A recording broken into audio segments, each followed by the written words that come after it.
Përshëndetje të nderuar miq të mi, përshëndetje të dashur ndjekës. Sot do të sjell një histori, do ta quaj paranormale, për faktin sepse një grua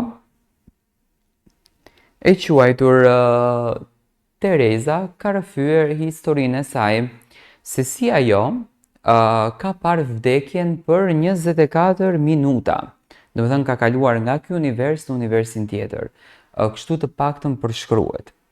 Historia është kjo, dëgjoni me kujdes se është shumë interesante dhe do të befasoni. Vdiqja për 24 minuta. Isha skeptike për botën tjetër, por tani që e kam parë, tani besoj. Një grua 50 vjeçare që vdiq për 24 minuta, ndërsa i çonte fëmijët në shkollë, ka treguar çfarë ndjeu dhe përjetoi në anën tjetër. Tereza, e cila ka shkruar një libër për këtë përvojë të habitshme, thotë se kjo eksperiencë ka bërë që të mos ketë më frikë nga vdekja. Sociologja e cila jeton në jug të Spanjës, po çonte vajzat në shkollë kur pësoi një arrest kardiak të papritur. Një ambulancë mbërriti pas 24 minutash, tregon Tereza në librin e saj 24 minuta në anën tjetër.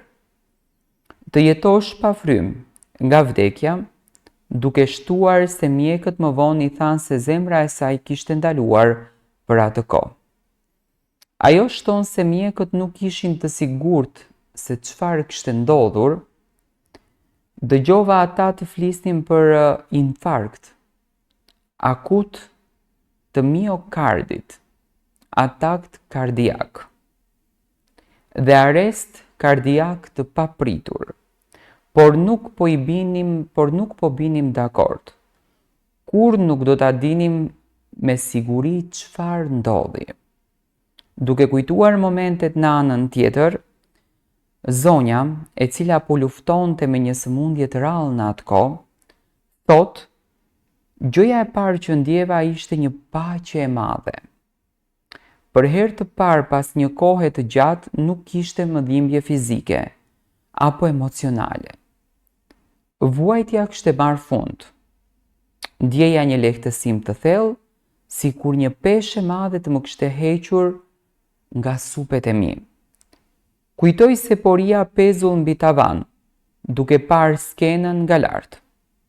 Mund të shihja lëvizjet në klinikën ku isha, dhe mund të shihja vajzat e mia të vogla në dhomën e pritjes. Pash një trup të shtrirë atje.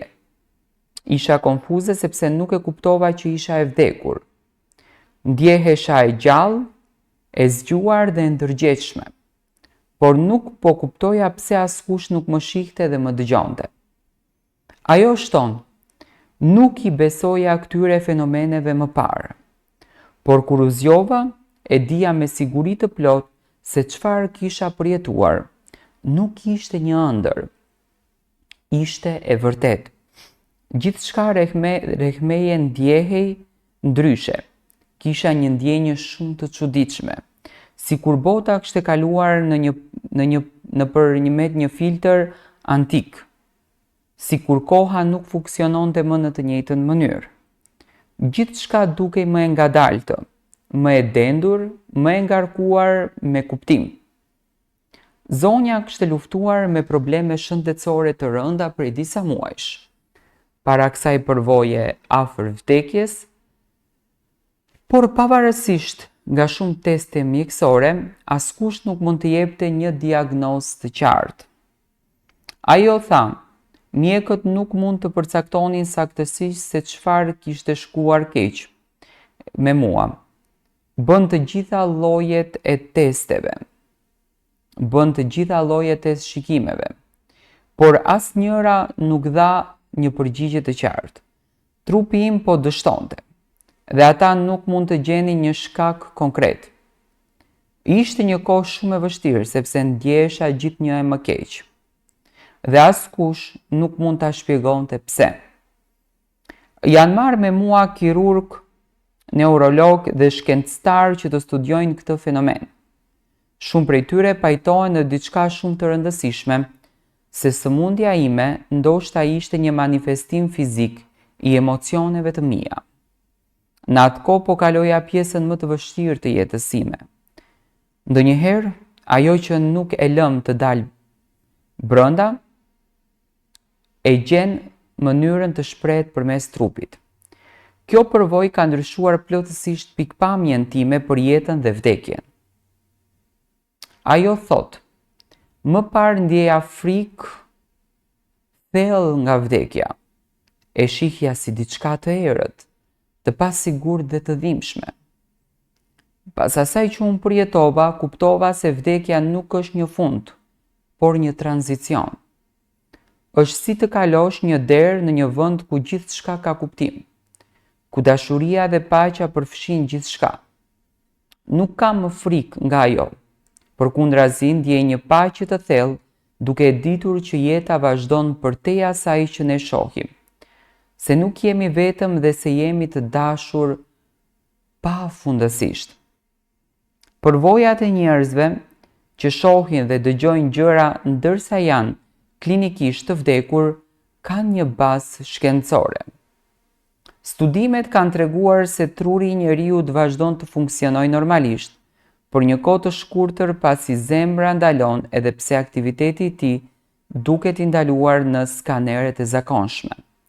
Kërkimet kanë zbuluar gjithashtu se truri mund të ketë shpërthime aktive edhe pas një orë pa oksigjen gjatë reanimacionit. Disa njerëz kanë treguar përvojë jashtë trupit, si dritë të ndritshme në fund të një tuneli ose takime me të afërm të ndjerë. Ndërsa shkenca vazhdon të hetojë këto fenomene, pse kaq shumë njerëz përjetojnë gjëra të ngjashme, mbetet një mister.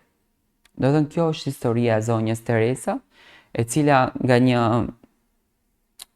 atakt kardiak, ashtu siç e quajnë mjekët, ajo ka përjetuar një vdekje 24 minutëshe, ku nga shpirti i saj, ajo ka parë një trup mbi të cilin, domethënë nga një lartësi, mjekët kanë luftuar që ta zgjojnë atë, dhe ka parë dy vajzat e saj, të cilat po rinin në korridor dhe po prisnin me shpresë që nëna e tyre të kthehej në këtë botë.